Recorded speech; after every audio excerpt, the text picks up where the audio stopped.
पिछली कक्षा में हमने लेखांकन के सिद्धांतों के बारे में पढ़ा है। उनको अपन बोलते हैं जनरल एक्सेप्टेंस अकाउंटिंग प्रिंसिपल्स।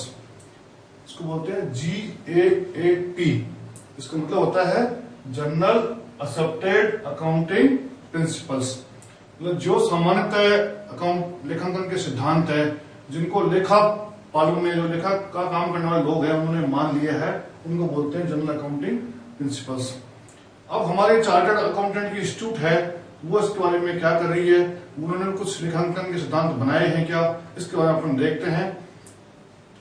हमारी जो चार्टर्ड अकाउंटेंट की इंस्टीट्यूट है, जो दिल्ली में उसका कार्यालय है, उसने एक लेखांकन मानक तैयार किए हैं। उसको हम बोलते हैं लेखांकन मानक। उसको इंग्लिश में बोलते हैं अकाउंटिंग स्टैंडर्ड।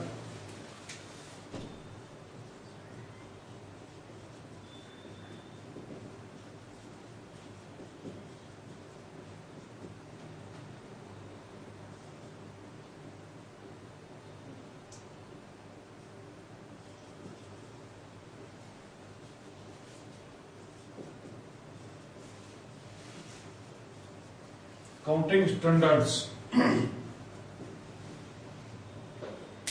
1977 में इन्होंने एक अलग से इसके लिए बोर्ड बनाया। उसमें कुछ अच्छे लेखापाल तथा चार्टर्ड अकाउंटेंट्स की एक समिति बनाई। उन लोगों के का एक बोर्ड बनाया, उसको बोलते हैं लेखा मानक बोर्ड।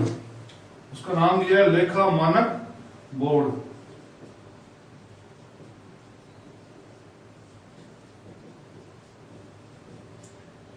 ये बोर्ड चार्टर्ड अकाउंटेंट इंस्टीट्यूट के तहत ही काम करता है, उसी का एक सहायक संस्था रूप में कार्य करता है। ये बोर्ड विदेश के जो अपने देश से बाहर जो अकाउंट्स के बारे में काम हो रहा है, लेखन के बारे में काम हो रहा है, उसको भी देखता है।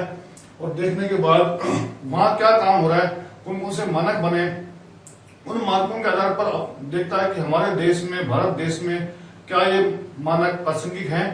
प्रासंगिकता देखते हुए उन मानकों को उन्होंने जारी किए हैं। अब तक इंस्टीट्यूट ने कुल 29 मानक 29 स्टैंडर्ड्स मानक तैयार किए हैं और जारी किए हैं। उसके बारे में एक एक के बारे में अपन संक्षिप्त में पढ़ते हैं, क्योंकि आपके कोर्स में संक्षिप्त में इसका वर्णन दिया हुआ है कि कौन सा मानक में क्या कहा गया है। ये अपन एक एक को अपन देखते हैं और उसको समझते हैं कौन कौन से मानक अब तक इंस्टीट्यूट ने हमें जारी किए हैं, उनके बारे में अपन देखते हैं। ये मानक क्या होते हैं, पहले इसको एक बार समझते हैं कि मानक क्या होते हैं। मानक में एक एकरूपता दी गई है, एकरूपता बताई गई है कि इसमें हर चीज का प्रोफोर्मा का एकरूपता है और साथ में कैसे उसकी गणना की जाएगी वो भी उसमें एकरूपता दी हुई है। तो एक जनरल प्रोफोर्मा उसमें उन्होंने जारी किया है, साथ भी गणनाएं कैसे की जाएंगी वो भी इसमें जारी किया है। जैसे हम एक एक को देखते हैं। जैसे पहला मानक उन्होंने दिया है लेखांकन नीतियों का प्रकटन।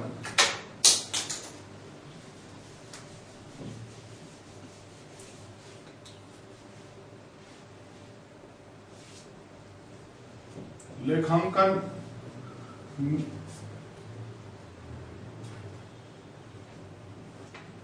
नीतियों का प्रकटन।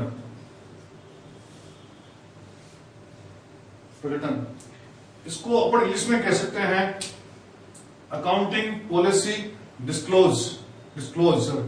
Accounting policy disclose. इस मानक में ये बताया गया कि हमें अपने लेखांकन के बारे में जो हमने पॉलिसी बनाई है, जो नीतियां बनाई है, उन नीतियों को हम क्या करें, इसमें हमारे अकाउंट्स के, हमारे जो वित्तीय वर्ष के जो लेखे बनते हैं या जिसे हम कहते हैं फाइनल अकाउंट बनते हैं, अंतिम खाते बनते हैं, उन अंतिम खातों में हम लिखें कि हमने कौन कौन सी नीतियां इस अकाउंट्स को तैयार करने के लिए तय की हैं या बनाई हैं और किन नीतियों के आधार पर ये हमारे अंतिम खाते बने हुए हैं। इसका साफ मतलब ये हुआ कि हम अपने अंतिम खातों में हमारी लेखांकन की नीतियों का भी उल्लेख करें कि हमने किन नीतियों को मान करके ये अंतिम खाते या ये पूरा लेखन का कार्य किया है। तो सबसे पहला अपने बोलते हैं लेखांकन नीतियों का प्रकटन। दूसरा नंबर बोलते हैं अपन संशोधित स्टॉक का मूल्यांकन। संशोधित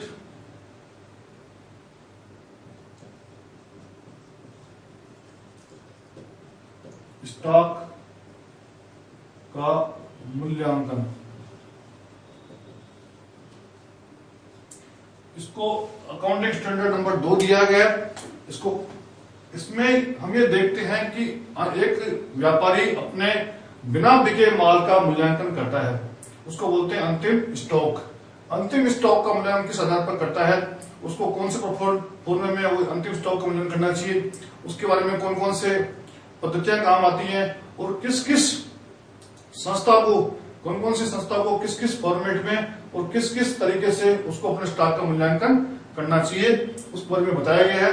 कई पद्धतियां बताई गई हैं और किस उद्योग के लिए या किस संस्था के लिए कौन सी उपयोगी होगी ये भी इसमें बताया गया है। और कुछ के लिए तो अनिवार्य भी किया है कि ये कंपनियां इसी फॉर्मेट में इसी तरीके से अपने स्टॉक का मूल्यांकन करेंगी। इसको बोलते हैं स्टॉक मूल्यांकन का स्टैंडर्ड या मानक। तीसरा मानक जो उन्होंने जारी किया है वो क्या है, रोकड़ प्रवाह विवरण। रोकड़ प्रवाह है विवरण।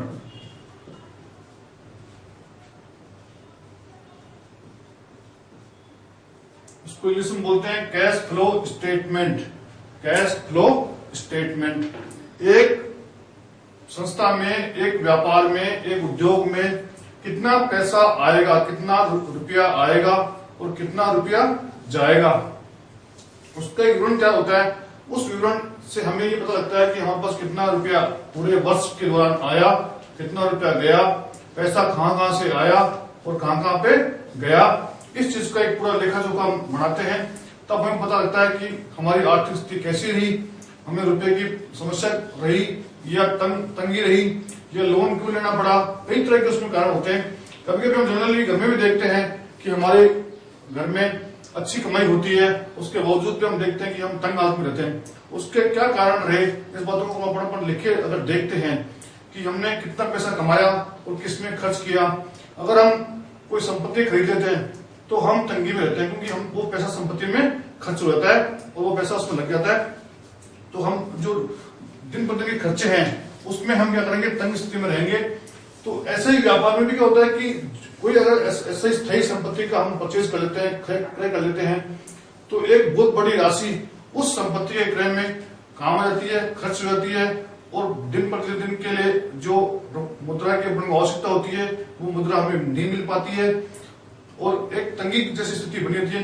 तो इस स्टेटमेंट के माध्यम से हम देख के निकालते हैं कि पैसा हमारे पास में कहां से आया और कहां गया, और जिससे पता लगता है कि हमारी स्थिति क्यों अच्छी रही और क्यों खराब रही।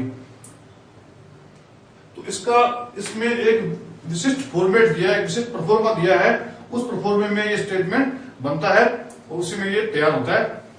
अब अगला जो अपन देखते हैं वो है चिट्ठे के पश्चात उत्पन्न होने वाली आकस्मिक घटनाएं। चिट्ठे के पश्चात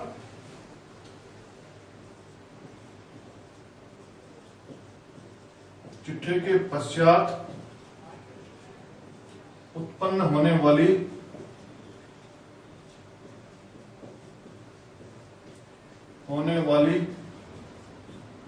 आकस्मिक घटनाएं।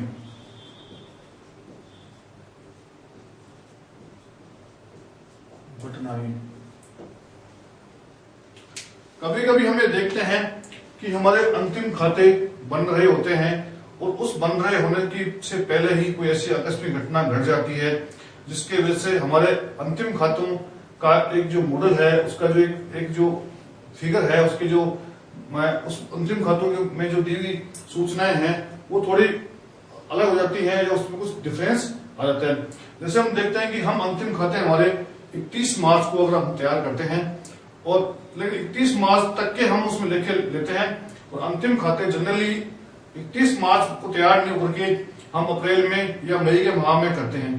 अब कभी कोई ऐसी घटना घट जाए कि हमारे अंतिम खाते अभी तैयार नहीं हुए और अप्रैल में कोई ऐसी घटना घट जाती है जिससे हमारे अंतिम खातों पर भी कोई असर आने वाला है, तो उन घटनाओं के बारे में हम कैसे हमारी लेखांकन करेंगे उसके बारे में इसमें बताया गया है। जैसे हमने देखा कि हमारे 31 मार्च को हमारे पास स्टॉक 5 लाख का था, लेकिन अप्रैल के माह में कोई आग लग गई, कोई चोरी हो गई, कोई ऐसी घटना, कोई बाढ़ आ गई, ऐसी कोई घटना घटी जिसमें हमारे पास स्टॉक 5 लाख का था, उसमें कुछ जल गया, कुछ खराब हो गया या कुछ नष्ट हो गया या कुछ चोरी चला गया। ऐसी स्थिति में हमारे पास जो स्टॉक रहा वो 5 लाख का कुछ कम राशि का रहा। तो अब इस ऐसी घटना को जो अंतिम खाते बनाने की तिथि के बाद हुई है, उस घटना के बारे में हमें अपने वित्तीय जो स्टेटमेंट बन रहे हैं, हमारे अंतिम खाते बन रहे हैं, उसमें क्या हमको कुछ लिखना चाहिए। तो उसमें बताइए हमको उसके बारे में इसमें अपना हवाला करना चाहिए कि इस तरह से घटनाएं बाद में हुई और इससे हमारे को ये नुकसान हुआ, इस तरह से हुआ, तो हमको उसको इंगित करना चाहिए क्योंकि ये बड़ी महत्वपूर्ण घटना है। अगला इसमें जो मानक दिया है वो दिया है शुद्ध लाभ हानि तथा पूर्व अवधि मदे की नीतियों में परिवर्तन। हमारा जो 5वां मानक है वो है अवधि का शुद्ध लाभ या हानि, पूर्ववर्ती अवधि मदे और लेखांकन नीतियों में परिवर्तन। इसमें हम ये देखते हैं कि इस मानक में लिखा हुआ है कि जो बड़ी कंपनियां हैं वो अपना लाभ हानि और जो लाभ हानि और अवधि की पूर्व अवधि की मदे भी लिखे इसमें। इसका मतलब ये हुआ कि हम जो अपने अंतिम खाते तैयार करें उसमें हमारा चालू वर्ष के लाभ या हानि भी लिखें और साथ में हमारे पिछले वर्ष के लाभ हानि भी इसमें साथ में हम लिखें, ताकि तुलनात्मक अध्ययन हो सके कि पिछले साल हमारा लाभ कितना हुआ था, इस साल कितना हुआ, और हानि भी तो कितनी हुई थी, अब कितनी हुई है, या पहले हानि थी अब लाभ हुआ है, या पिछली बार हमारे पास केस था अब कितना है, पहले कितना स्टॉक था अब कितना है। मतलब हम 1-2 सालों के साथ अपन क्या बनाएंगे, उससे पिछले साल के फिगर भी, पिछले साल के अपन जो अंक हैं, पिछले साल की जो हमारी राशि है उसको भी हम लिखेंगे, उसको भी हम इसमें लिखेंगे, ताकि कोई दूसरा व्यक्ति उसको पढ़े, हमारे अंतिम खातों को पढ़े तो उससे तुलनात्मक अध्ययन वो कर सके। तो ये इस मानक में ये बताया गया है कि हमको ये ऐसा लिखना चाहिए। साथ ही अगर हमने कोई नीतियों में परिवर्तन किया है, हमारी जो लेखांकन की नीतियां हैं उसमें हमने कोई परिवर्तन किया है, उसको भी इसमें हमको बताना होगा कि हमने ये नीतियों में परिवर्तन किया है, ताकि उसको पता लग सके कि इस नीतियों में हमने परिवर्तन किया है और रिजल्ट कुछ अब डिफर कर रहे हैं तो क्यों कर रहे हैं, इस बारे में हमको पता लग सके। अगला जो अपना आ रहा है वो है मूल्यह्रास लेखांकन। मूल्यह्रास लेखांकन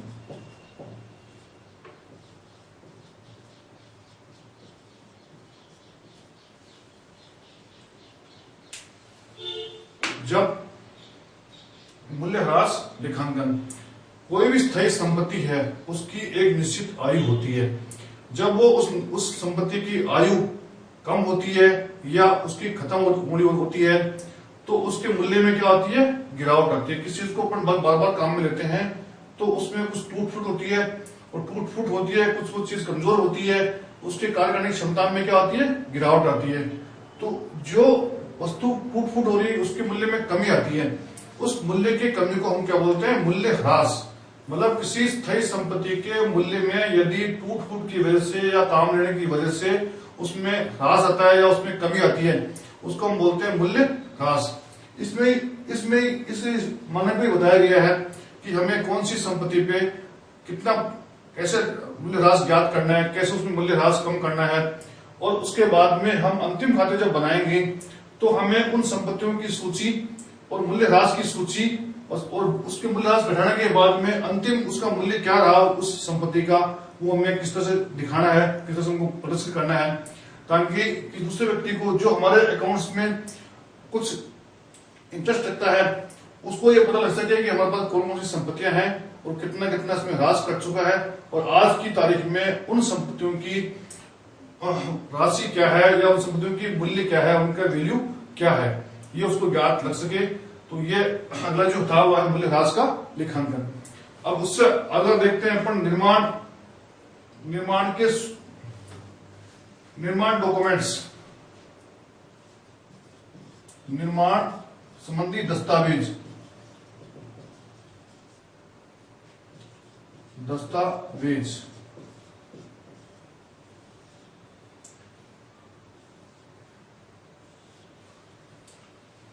निर्माण संबंधी कार्य कोई भी संस्था हो उसके बाद इतना तकनीकी ज्ञान नहीं होता कि वो स्वयं निर्माण का कार्य करा सके। अतः निर्माण संबंधी कार्य चाहे कोई भी व्यापार किसी कंपनी हो, चाहे कोई निजी व्यक्ति हो, निर्माण संबंधी कामों के लिए जानकार लोग हैं, चाहे वो ठेकेदार हो, चाहे वो इंजीनियर हो या इंजीनियर की कंपनी हो, उनको हम निर्माण कार्य का करने के लिए अपन उनसे मिलते हैं, उनको ठेका देते हैं और उनसे कार्य कराने के लिए उससे क्या करते हैं, अपना एग्रीमेंट करते हैं, करार करते हैं। तो जो निर्माण कार्य करवाए जाने हैं, निर्माण काम होने हैं, उनके बारे में कैसे तो हम उनसे पहले अनुमान लेंगे। उसके बाद में जब हम उनको काम देंगे, निर्माण कार्य करने का जिम्मा उनको देंगे, तो उनको जो जिम्मा सौंपेंगे काम का, तो उस निर्माण काम के जिम्मा सौंपने के लिए क्या उनसे करार पत्र बनेगा, किस तरह लिखा पढ़ी होगी उसकी, वो लिखा पढ़ी जो तैयार होती है उसको बोलते हैं निर्माण संबंधी दस्तावेज। ये उस व्यापारी या उस संस्था तथा उस ठेकेदार या उस इंजीनियर के बीच में होता है कि दोनों के बीच में कैसे काम होगा, किस तरह उसको भुगतान मिलेगा, कितना भुगतान उसको मिलेगा इस काम के पेटे, इस बारे में जो सब कुछ शर्तें खोल के हम उसको लिख देते हैं, उसको बोलते हैं निर्माण संबंधी दस्तावेज। वो कैसे होगा, उसका प्रोफॉर्मा क्या होगा, इस बारे में जो एक मानक बनाया गया है उसे बोलते हैं निर्माण संबंधी दस्तावेज। नेक्स्ट अपन देखते हैं शोध एवं विकास के लिए लेखांकन। शोध एवं विकास के लिए लेखांकन।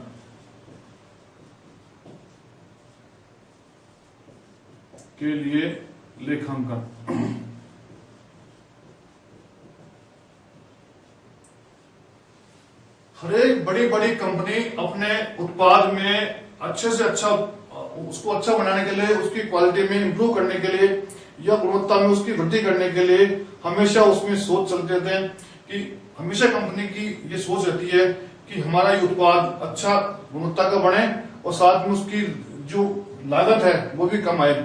इस बारे में हमेशा कंपनी के बड़े बड़े वैज्ञानिक, कंपनी के बड़े बड़े इंजीनियर्स एक शोध करते थे। उनके पास एक विशेष लेबोरेटरी होती है, उस लेबोरेटरी में वो शोध करते थे और हमेशा उनका चिंतन रहता है कि हमारा जो उत्पाद है वो कैसे अच्छा उत्पाद बने, उसकी क्वालिटी इंप्रूव हो, उसमें नई चीज अपन डेवलप कर सकें और साथ ही हमारी लागत भी क्या है, कम आए। इस तरह की एक शोध चलती रहती है, एक विकास कैसे हो, इस तरह चलता रहता है और वो कोई भी तकनीक ढूंढने में कामयाब भी होते हैं और उसकी वजह से फिर उस वस्तु की लागत कम आती है। जब लागत कम आती है तो अधिक लोग उसको खरीदते हैं। जैसे आप उदाहरण लेते हैं, मोबाइल जब पहली बार आए थे तो उनकी लागतें बहुत ज्यादा थी और उसकी जो विक्रय मूल्य था बाजार में वो बहुत ज्यादा था। आम आदमी उस मोबाइल को खरीद नहीं सकता था और ना ही उसको वो रख सकता था। जब उन कंपनियों ने शोध किया कि कैसे सस्ते मोबाइल जनता को उपलब्ध कराया जा सके ताकि आम उपभोक्ता, आम ग्राहक, आम व्यक्ति उससे जुड़ सके, तब उन्होंने शोध किया और शोध करके उन्होंने अब आज अपन देख रहे हैं कि एक आम व्यक्ति उसकी शोध करके उन्होंने नया मोबाइल बनाया, उसमें कैसे उसकी लागत में कमी की, कैसे उसमें नए नए फीचर्स उसमें बनाए, उसमें नई नई तकनीकी उसमें डाली। उसकी वजह से आज हम देखते हैं कि आज हर व्यक्ति, अधिकतर लोगों के पास में मोबाइल मिल जाएंगे, चाहे वो मजदूर है, चाहे वो किसान है, चाहे वो व्यापारी है, चाहे वो किसी अफसर है, उसके पास मोबाइल मिल जाएगा। हर एक तरह के, हर एक क्वालिटी के, हर एक रेट्स के मोबाइल उपलब्ध हैं। ये सब शोध और विकास के कारण संभव हुए हैं। जब शोध और विकास का कार्य कंपनी करती है तो उस पर लागत भी आती है, क्योंकि बहुत से प्रयोग करने पड़ते हैं, कई तरह की सामग्री उसमें काम में लेनी पड़ती है, बहुत से लोगों को उसमें नौकरी भी रखना पड़ता है। बड़े बड़े जो दूसरे वैज्ञानिक हैं उनको भी हमारे यहाँ बुलाया जाता है, उनको मानदेय दिया जाता है, उनके लिए रहने के, खाने का, पीने का सारा खर्चा किया जाता है। और हमारे यहाँ के वैज्ञानिक विदेशों में जाते हैं, वहां दूसरी कंपनियां जो हमारे जैसी कंपनियां हैं वो क्या काम कर रही है उनको भी देखते हैं, वहां कैसा काम हो रहा है, वहां का उत्पाद कैसा हो रहा है, कैसे बन रहा है। तो इन सब कामों में पैसा खर्च होता है, राशि खर्च होती है। अब इसका लेखांकन कैसे करेंगे, क्योंकि ये जो खर्चा है ये हमारे लिए खर्चा तो साथ में है ही है, लेकिन ये विकासात्मक खर्चा है। इस विकासात्मक खर्चे को आगे के कई वर्षों में जाकर के हम खर्चा मानेंगे और लाभ आने में क्या करेंगे, इसको अपन कम करेंगे, क्योंकि ये विकासात्मक खर्चा है। इसलिए इस तरह के जो खर्चे होते हैं उसका लेखांकन हम किस तरह से करेंगे उसके बारे में इस मानक में हमको बताया हुआ है। अब अगला जो मानक अपन देखते हैं वो है आगम मान्यता। आगम मान्यता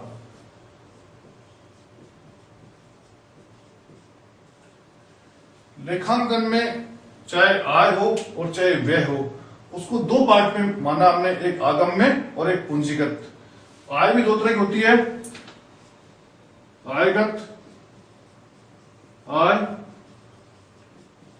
तथा पूंजीगत आय। पूंजीगत आय। ऐसे हमारे व्यय भी दो तरह के होते हैं, आयगत व्यय और पूंजीगत व्यय।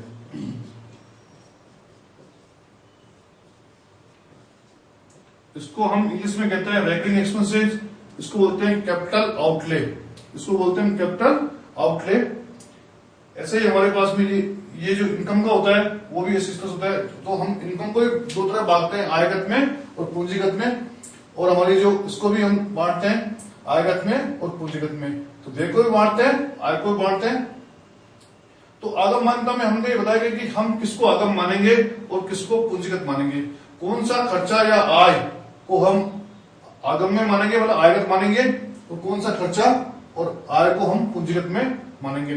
साधारण सा इसमें एक थोड़ी बताई हुई है कि जो खर्चे दिन प्रतिदिन की होते रहते हैं या जिससे हमारा व्यापार संचालन होता रहता है उसको मानते हैं हम आयगत खर्चे, या जो आय हमें डेली होती रहती है जिसकी जो हमारी आय का साधन है उसको बोलते हैं आयगत आय। जैसे एक कंपनी बिक्री करती है, बिक्री से उसको राशि प्राप्त होती है तो वो उसकी आयगत आय है। एक कंपनी टेलीफोन का बिल चुकाती है, वेतन चुकाती है, अपना बिजली का बिल चुकाती है, फैक्ट्री का किराया चुकाती है, तो ये साधारणतः आय है जो हमेशा कंपनी करती है, तो इसको हम बोलते हैं आयगत व्यय। जिससे और अब जब देखते हैं पूंजीगत आय किसे कहते हैं। पूंजीगत आय वो होती है जो हमेशा हमेशा नहीं होती है, किसी पूंजीगत सौदे की वजह से हमको ये आय मिलती है। जैसे हमने कोई हमारी बिल्डिंग का मकान बेचा, बेचने से हमको लाभ हुआ, तो वो जो लाभ होता है उस लाभ को हम बोलेंगे पूंजीगत आय। ऐसे ही अगर हमारी कोई भवन है उसका हम विस्तार कर रहे हैं, उसमें कमरा और बनवा रहे हैं, सड़क बनवा रहे हैं, तो उससे हमारी जो हमारे भवन है उसका मूल्य में वृद्धि होगी और उपयोगिता उसकी क्या हो जाएगी, बढ़ेगी। तो ऐसा जो खर्चा होता है उसको हम बोलते हैं पूंजीगत व्यय।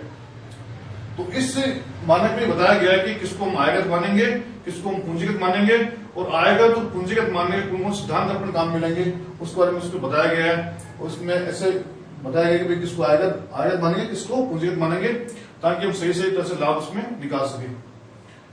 अगला जो आता है स्थायी संपत्तियों का लेखांकन। स्थायी संपत्तियों का लेखांकन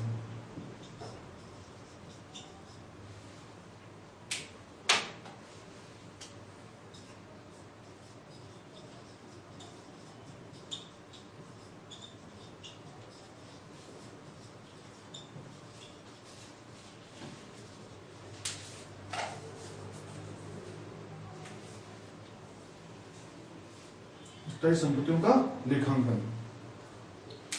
इसमें हम ये देखते हैं कि हमारी स्थायी संपत्तियां कौन कौन सी होती हैं और उन स्थायी संपत्तियों का लेखांकन किस तरह से करेंगे, कौन कौन से रजिस्टर उसके लिए बनाएंगे और किस तरह से उसको मेंटेन करेंगे। इसके बारे में हमको कुछ परफॉर्मेंस दिए हैं, कुछ प्रारूप दिए हैं, उसमें बताया गया कि स्थायी संपत्तियों का लेखा जोखा इस तरह से रखा जाएगा, किस तरह से उनको रखा जाएगा, इसके बारे में बताया गया है। इसको बोलते हैं स्थायी संपत्तियों का लेखांकन करना। अगला जो अपना आता है उसे हम बोलते हैं विदेशी मुद्रा द्रव्य परिवर्तन मानक।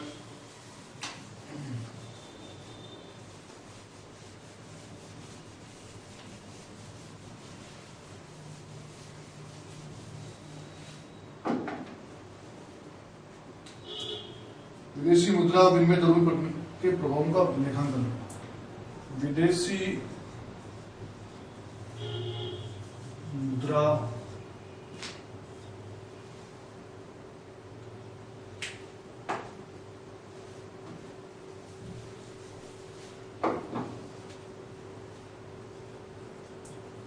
विदेशी मुद्रा विनिमय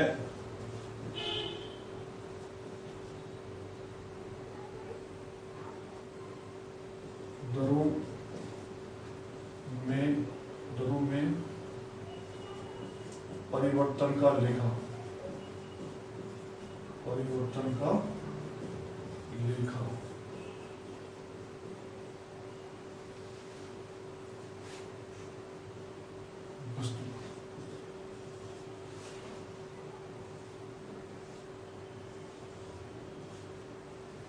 विदेशी मुद्रा विनिमय दरों में परिवर्तन का लेखा।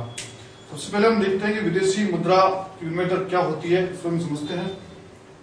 एक देश की मुद्रा का दूसरे देश की मुद्रा में परिवर्तन जो होता है, जिस अनुपात में होता है, उसे हम कहते हैं विनिमय दर। उसे कहते हैं हम विनिमय दर। जैसे भारत की मुद्रा है रुपया, भारत की मुद्रा रुपया है, इसका अमेरिका की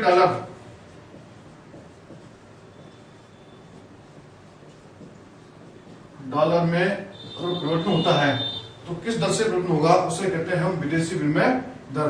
जैसे भारत का जैसे डॉलर का मतलब मानते हैं हम $1, उसके बदले में भारतीय मुद्रा मिलती है अपन को, जैसे अभी चल रही है 50 रुपया। तो ये हमारी जो दर है, मतलब इसको हम कहते हैं $1 के बदले में मिलेंगे हमको 50 रुपया, या 50 के बदले में मिलेगा हमको $1। तो ये जो हमारी जो दर रेट है, इसको हम बोलेंगे विनिमय दर। मतलब हम चाहें तो ₹1 मतलब 50 रुपया देकर के $1 ले सकते हैं, और चाहे $1 लेकर 50 रुपये हमको दे सकते हैं। तो ये हमारी एक्सचेंज रेट है। मतलब $1 के बदले में 50 रुपये मिलेगा, और 50 रुपये के बदले में हमें ₹1 मिलेगा। तो इसको बोलते हैं विनिमय दर। अब हम देखते हैं कि विनिमय विदेशी मुद्रा दरों में परिवर्तन का लेखा से क्या संबंध होता है। इसको हम देखते हैं कि जब हम कोई विदेशी व्यापार करते हैं, तो विदेशी व्यापार में हम कोई वस्तु बाहर बेचते हैं, विदेश में बेचते हैं। जब विदेश में बेचते हैं, तो हम उसका बिल जो बनाते हैं, बिल जो तैयार करते हैं, वो विदेशी मुद्रा में ही करते हैं, क्योंकि वहां विदेशी मुद्रा में उसको बिल को हम बना करके तैयार करके भेजते हैं। तो विदेशी मुद्रा में जब बिल बना के भेजते हैं, तो उसमें जो बिल बनाएंगे वो डॉलर में बनेगा, तो डॉलर में बिल बना के भेजेंगे। उस दिन हमारी परिवर्तन दर कुछ अलग होती है, और उस माल का, जिस माल को हमने विदेश में भेजा है, उसका भुगतान अमूमन 2-3 महीने बाद में आता है। जब भुगतान आएगा उसका, उस दिन कुछ ये दरें क्या होंगी, अलग होंगी, क्योंकि ये जो दर है, विनिमय दर है, ये बाजार के हिसाब से कुछ कम होती रहती है, कभी बढ़ जाती है, कभी कम हो जाती है, कभी घट जाती है। कभी ये ₹50 की बजाय या 60 हो जाता है, या 55 हो जाता है, ये 1 की बजाय। कभी ये 60 हो जाता है, कभी 40 हो जाता है। इस तरह कम भी हो सकता है और ज्यादा हो जाता है। तो ये रेट जैसे $1 की बजाय 50 हो गया, कभी 55 हो गया, कभी 60 हो गया, कभी 40 हो गया। इस तरह से दर घटती बढ़ती रहती है। तो अब इसमें हम क्या देखते हैं कि जब हमने माल भेजा था विदेश में, उस दिन दर क्या थी, और जब उसका भुगतान आता है उस माल का, जो उधार में माल अपने भेजा है विदेशी पार्टी को, उसका जो भुगतान हमको मिलता है, तब उसकी दर क्या है, उसमें कुछ परिवर्तन हो जाता है। क्योंकि बाजार जब भेजा था उस दिन दर ये थी, जब पैसा प्राप्त हुआ दर ये हो गई, बढ़ गई दर। तो जब हम लेखांकन करते हैं, तो लेखांकन हमारे देश की मुद्रा में करते हैं, बिल विदेशी मुद्रा में बनाते हैं। तो हम जो लेखांकन करते हैं अपने भारतीय मुद्रा में, वो उस डॉलर के जितने डॉलर का हमने माल भेजा है, उसको इससे दर से गुणा करते हैं, उसके बाद उसका मूल्य निकालते हैं। जैसे हमने कोई $20, जैसे हमने कोई $100 का माल भेजा, उसकी हम लागत लिखेंगे, उसकी एंट्री करेंगे, उसको माल बेचने बताएंगे हम 100 × 50 रुपये, क्योंकि 50 विनिमय दर है, तो 100 × 50 इट मीन उसको 5,000 रुपए का माल बेचना बताएंगे। तो ये हमारी हो गया माल बेचा, कितने में माल बेचा, 5,000 में। जब उसका इस माल का भुगतान आया, उस वक्त दर हमारी 55 हो गई। तो भुगतान हमारे पास में जो आएगा वो आएगा $100 का भुगतान आएगा, और अब दर कितनी मिल रही है हमको, 55। तो अब पैसा अपने पास में आएगा 5,500 रुपए। हमारे पास जो रुपया आएगा वो आएगा 5,500 रुपए। तो जो माल बेचा था, जब तो था अपनी दर, जब तो उसकी लागत थी 5,000 रुपए, हमने विक्रय मूल्य दिखाया था 5,000 रुपए, और जब पैसा आया तो उसके बदले में हमको पैसा मिला 5,500 रुपए। ये हमने माल भेजा था, उस दिन का मूल्य है, ये पैसा मिला उस दिन का मूल्य है, ये भुगतान मिला उस दिन का मूल्य है।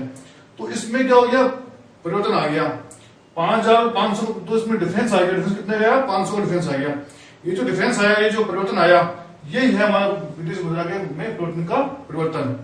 इस परिवर्तन का लेखा हम कैसे करेंगे, चाहे ये कम हो सकता है, ज्यादा हो सकता है। तो इसका लेखा जो हम किस तरह से रखेंगे, कैसे इसको करेंगे, इस बारे में ये मानक है। इस बारे में कुछ हिंट दिए हुए हैं, कुछ इस तरह के सिद्धांत बताए हुए हैं। इस तरह से हम लेखा जो करेंगे। तो इस मानक को बोलते हैं विदेशी मुद्रा विनिमय दरों में विपणन का लेखा रखना।